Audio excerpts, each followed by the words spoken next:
The following program deals frankly with intimate sexual material.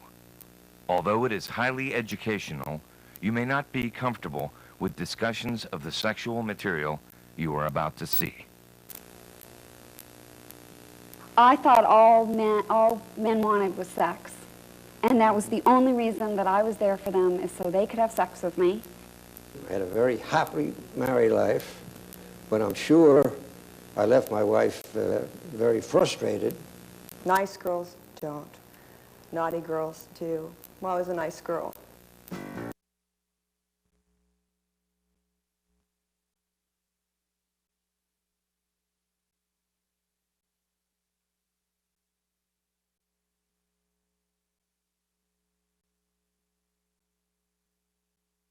Life. Welcome to Sexpertise, an exciting new talk show that deals with the importance of sex in our lives, featuring our resident Sexpertise expert, Dr. Michael Perry. If you have a VCR, now is the time to slip the tape in for the next half hour, for viewing by anyone who might be missing it, or reviewing by yourself or with your wife or your loved one. There'll be information that you'll hear and learn that'll make this the most meaningful half hour of your life. It'll not only change your life, but enrich your sexual life for better, forever. Dr. Perry, there's so much controversy that goes on right now regarding AIDS, regarding sex education in the schools. How about let's dealing with the flip side of the question, and how about sex and how it enriches and fulfills your life? I'm really glad you said it like that, Richard, because I think that really is the core of what we want to talk about on this program. Sexpertise is about sexual enrichment. If you have a good sex life, you are rich. Some people who are monetarily rich, I think, are poor because their sex life really is lacking. They have this void that they'd like to fill. And I hope this program can help enrich a person sexually, and I think that can spill over to other parts of their life where they can feel that they walk in a different way. They seem to have a gait about them. They seem to have a sense about them that gives them that confidence that works in the other parts of their life, too. Now, Sexpertise is not only for those people who have problems or difficulties in the sexual area, but also for... Well, it deals with that, and it also deals with people who just want to be enriched, people who have a good sex life. They can make that even better.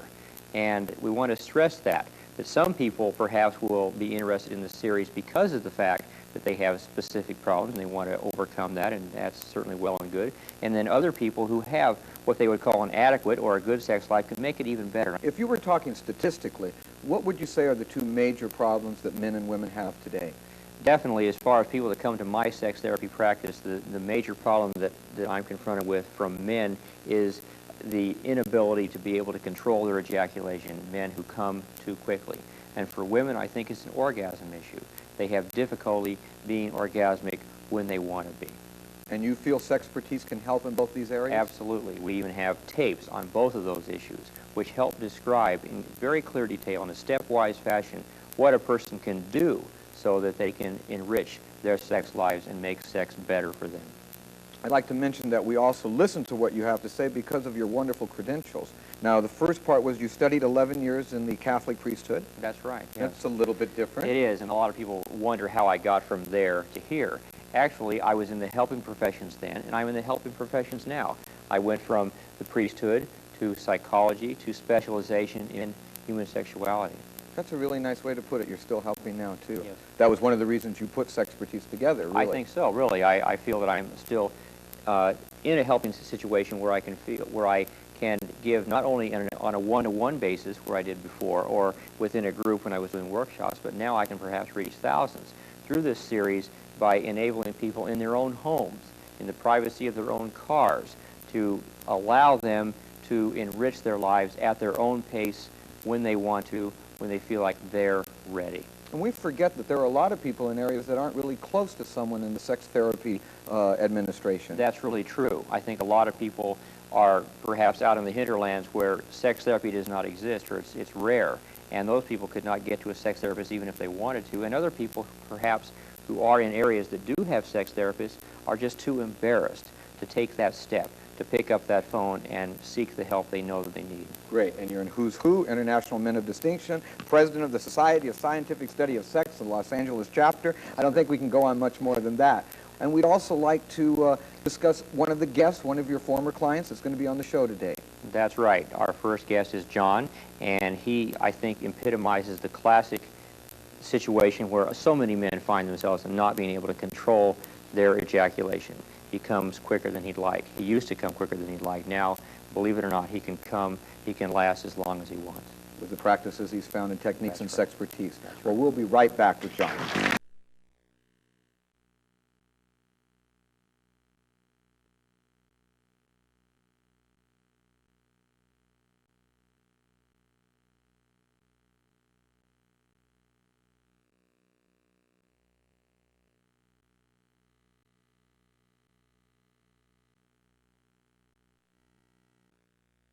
Welcome back to our show. And now we're ready for our first guest. Dr. Perry?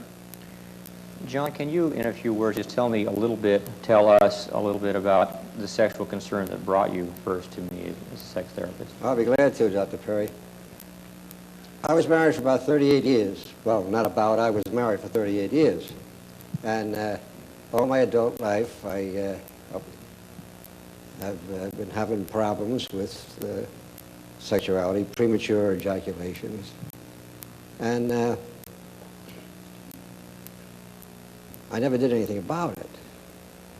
And I really never had any sex education. I guess it was just picked it up along the way. I mean, show and tell or something like that. And my wife died about 5 years ago. And I started to date, and I still had a problem. And then I was acquainted with your counseling service, and I got up enough nerve to come to see you. And I must say, it was very rewarding. The best education I think I've ever had. So actually, all my adult life, all my married life now, we've had 4 children. I had a very happy married life, but I'm sure I left my wife very frustrated and didn't do too much about it at the time. And I feel it's a shame that I didn't do something about it earlier so that she could have a more pleasant life. And I think this sort of thing should be exposed to people much younger, people when they first get married. It'd be wonderful. And to get that across to people and to get a proper sexual education, I think is very important. I learned it late in life, but I'm sure I missed an awful lot during that time. When you did learn this skill, and I dare say, if I can paraphrase your statement, your feelings, that you do now have the ability to last as long as you want. And how does that make you feel? I believe I'm completely cured, or I'm cured to a great extent. And I'm very proud, very self-assured, very confident, and I'm enjoying sex better than I ever had all my life. I think that pretty well says it all. Thank you so much, John, for being able to be with us and share that with us. It's my pleasure, Dr. Perry. Thank you.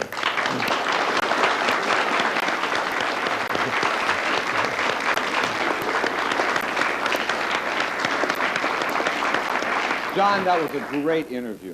You certainly stimulated a lot of conversation in our audience. Are there any questions that anyone would like to ask now? Yes, sir. If you'd stand up. John, I'd like to commend you for a man of your years going ahead and wanting to improve your sex life. What exactly did the doctor recommend to you, and what have you done to increase your stamina and prevent your problem? Well, I believe it was just a lot of counseling, a lot of hand-holding, and built up my self-assurance, and got an education beyond my particular problem. I got more of a sex education than I ever realized before, and I found out things about myself, and I found out things about the female body that I never knew before. And it was just a whole package. It was tremendous. There were a series of graduated exercises that I explained to John, and he went home and he did them over a long period of time. He really began to feel like he did have the kind of control that he sought, and it really worked for him. This, by the way, is one of the things that is explained in one of our tapes. We have an entire tape on male sexual difficulties, and it's done in a very step-by-step, careful basis. Because I believe that sex is a learned behavior, and you can unlearn old behaviors and you can learn new ones. And this is a prime example of that happening and being successful. First of all, since you did learn this skill late in life, does that mean that we can all look forward to happiness in our old age? I definitely believe that a good sex life does not need to end at 40 or 50 or 60 or 70. If a person is practicing their sexuality throughout their life, there's no reason why it need to end ever. A person can continue, maintain, and even learn more no matter how old they get. Hi. John, I know you experienced this premature ejaculation for about 40 years, and my question is, how long did it take you to reverse this and gain control? I'd say about 3 months. Was that? Something like that. Yeah. I'm just. Something like that. So I didn't count. Right. In fact, I was enjoying it. I was looking forward to next week's session most of the time. So that's really a testament, isn't it? That he learned. It took him 40 years to learn that one thing. In 3 months, he could learn something new and different, and really, literally change his life. John, we really want to give you our encouragement. Thank you so much. It was so exciting to hear him say that now in his life he's never had a better sex life, and that's primarily due to Dr. Perry. Thank you so much. We'll be right back, everyone.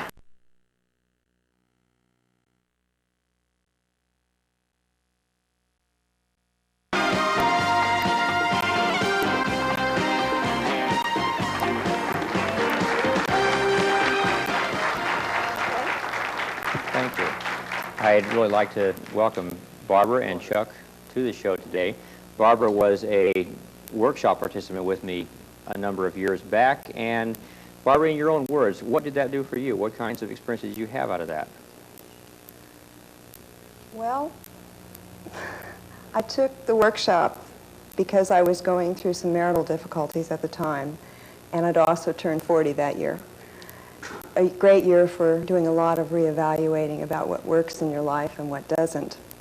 And I feel very fortunate that I found this workshop because I learned a lot of things about myself in it. And also, the part that was wonderful, of course, was watching other people that go through the same thing. It was a very big relief to me to find out that my feelings and thoughts were not exclusively mine and there was something wrong with me. And I have to say, in all honesty, I don't think there was a great deal wrong with me. I think I, unfortunately, am typically a woman raised in the 50s. And since we're addressing sex here, I'd have to say that in the 50s, the way the parents kept the daughters safe was to make sex a definite no. Nice girls don't. Naughty girls do. Well, I was a nice girl.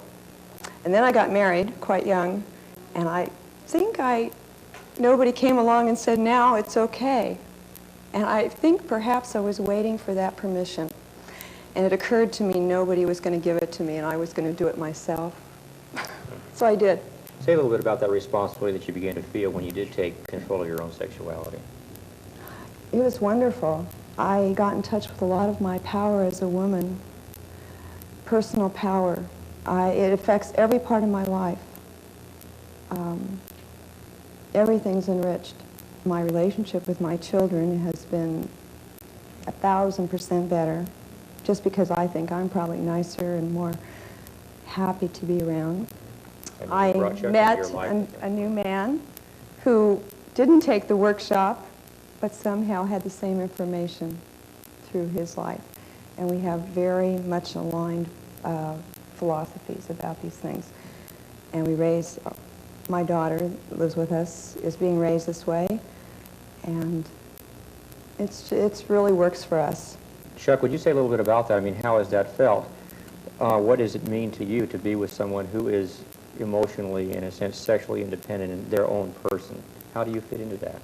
I think the beauty of it is that we are two whole people and not dependent on one another. It's not two halves making a whole, it's two whole people making still another entity.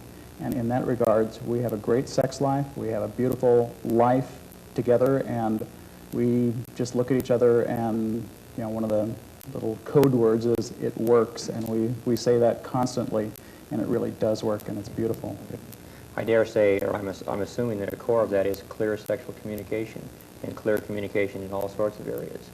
And Well, because when you open general communications up and then you can get it into the sexual area, right. it takes care of a lot of things. I was amazed at how small a part of your life sex is and how much of your life it affects if it's not going Yes, quite right. yes. And for me, it wasn't, because I wasn't feeling... I was a sexual person. I had no sexual dysfunction. I just wasn't feeling good about my sexuality, and that, I believe, was just the era I was raised in, and that's what we did to protect little girls. I have a chance to do it differently now. I think that perhaps is the essence of this course, this program. What we want to get across is the fact that sexual communication, sexual interaction, making your sex life better is possible. Dr. Perry, you speak a lot about that in changing attitudes, how we are, you know, say Barbara, Chuck, myself, yourself. Our parents give us certain attitudes, positive and negative. How do we deal with that? I think first we have to look at it and recognize that they're there. Part of our course is a sexual history inventory in which we literally have the participants in the course, participants in the workshop, There's a whole tape on it, participants right? in the tape series to look at their own sexuality and see what it is that we've gone through. See what our background is, because that is where we are today. Our background got us to where we are today. We learned our sexuality. That material took us to now. And if you're not too happy about some of that, you can take some of that information, put in new information, and change those attitudes and make sex better by changing that. Well, I see Barbara agrees Yeah, I've with got that. something to say, because I'd forgotten about that. It's been several years, probably almost 4 since I've taken that. And that inventory, we came back from a meal break or something, and we were given this several-page inventory and a partner, and we gave it to each other, and the other person just simply wrote down the information without judgment or comment, was the way it was done. And I was so shocked when I looked at my inventory and realized that I really did have really narrow ideas about, you know, sex really was in this little area, and it was kind of tucked away. I was sexual, but I really didn't want to acknowledge that a whole lot or discuss it or feel good about it particularly. And that was real enlightening for me, Well, it really to get a sounds- look at what was me. Because when you look at where you're at, then you can decide to go somewhere else or to change it. And you can't really change until you know where you're Where you at. are. Thank you. Special hand, huh?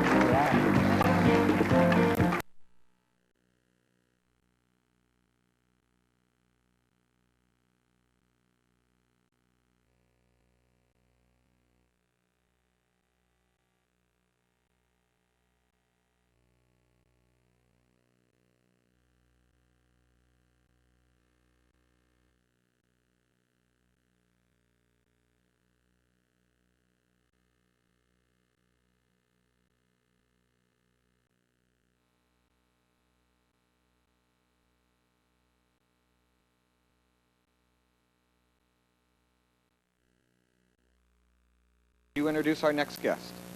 Kathy, welcome to Sexpertise. I think Kathy has perhaps a representational concern that a lot of women have faced in their life. And that, in a sense, is being out of control with their sexuality, not being able to really feel like they're doing it for themselves. They're just doing it for someone else, their partner. Can you say a little bit more about that, Kathy? Well, when I first came to see you, I had spent most of my 20s having relationships with men that I wondered why I was in them. And the sexual part of those relationships offered nothing for me, but I was never told, and it never occurred to me that I was in these relationships for myself. So I had a very unsatisfactory sex life, and in turn had very unsatisfactory relationships with men to an extreme. I mean, when I came to see you, I think I'd hit rock bottom as far as relationships with men. What did you think of men at that time? I thought all men wanted was sex. And that was the only reason that I was there for them, is so they could have sex with me. And I had very low regard for men in general, and to the point where I was sexually and emotionally shut down. I really wanted no contact with them at that time. And how did that feel when you began to come out of that and begin to take responsibility for your own sexuality? I felt very powerful. I had no idea that this was out there for me. I never understood that. And I began to understand, you know, what I had to offer in a relationship, and there were things there for me too. Yeah. So what does sex mean to you now? Why have sex now? I have sex now because I don't have it because somebody wants me to. I have it because I want the fulfillment for myself. And you helped me to obtain the skills in reaching the success and that fulfillment. That's incredible. Thanks so much for sharing. Thank you.